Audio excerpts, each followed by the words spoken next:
Making gains, understanding and using the phrase effectively. Hello, everyone. Welcome to our English language learning series. Today, we're going to explore a very popular phrase in English, making gains.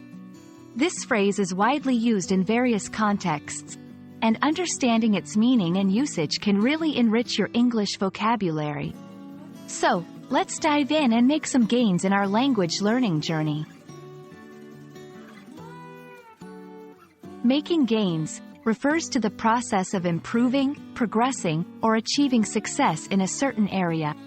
Originally, this term was mostly used in fitness and bodybuilding communities to describe physical improvements.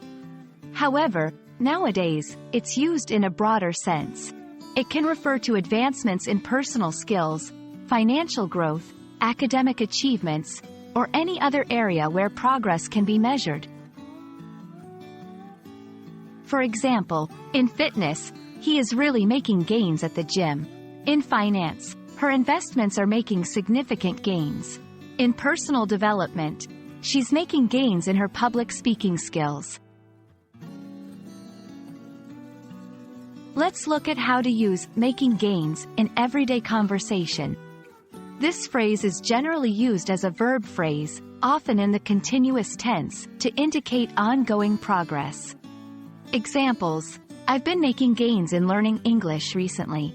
Our team is making gains towards completing the project. Remember, it's often used positively to acknowledge progress or improvement. There are variations of making gains that you might encounter. Phrases like gaining ground, on the upswing, or showing improvement convey similar meanings. Understanding these variations can help you better grasp conversations and express yourself more diversely. For instance, gaining ground in the competitive market is tough. Our sales are on the upswing this quarter. He's showing improvement in his writing skills.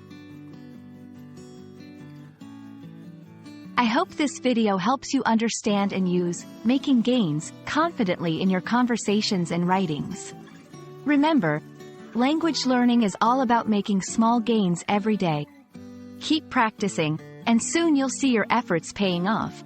Happy learning, and see you in our next video.